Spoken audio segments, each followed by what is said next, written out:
choco muffin to kan siam ding hi choco muffin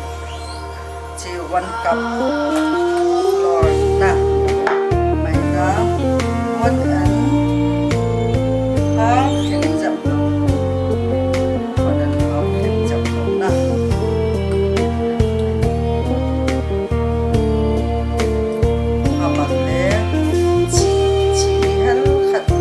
tâm độ của tiếng bạn lẽ so ra ý chỉ half spoon baking powder 1 spoon chỉ là độ tiếng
masangay chi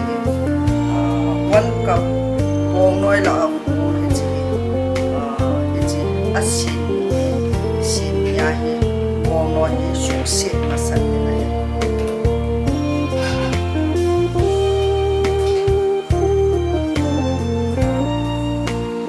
kon ta bong ave subscribe on my road and see then subscribe on the aban dong le ne the hi azat flavor azat kan sing hin cho hi ei ma ina breakfast or ya mo na to bazar chi lo wa ei man ki sim the hin che a tu ni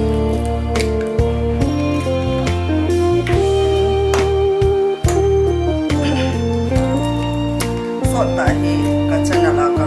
ta po ya ji chu ki poi ba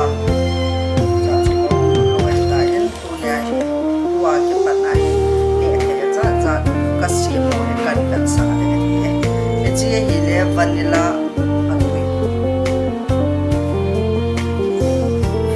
vanilla flavor na eti sin khat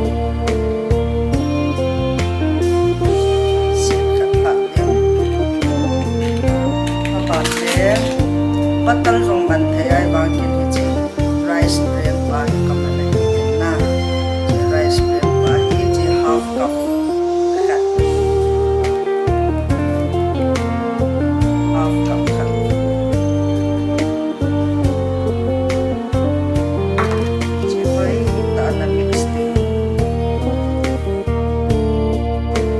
cái phần này nè thì ra cần xịn đây cái qua giống như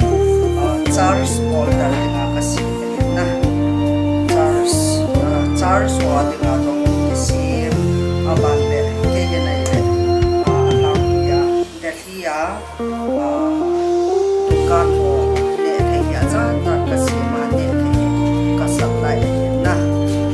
chỉ mong nói thế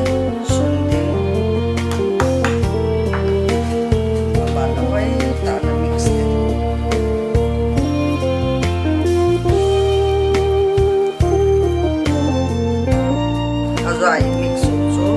hiện tại thì anh nó sẽ là hiệp bày tiếng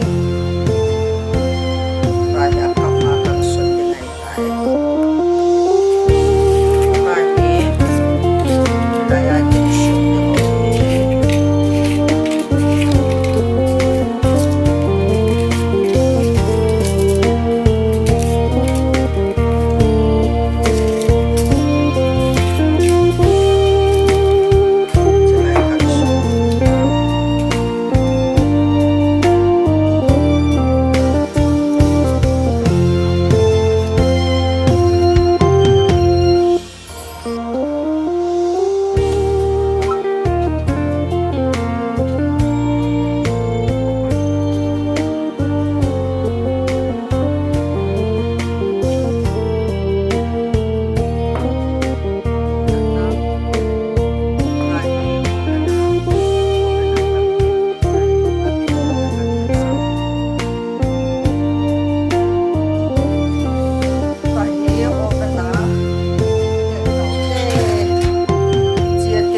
chal hi 150 a ko in che noi lam ngat sa den aba de che bayat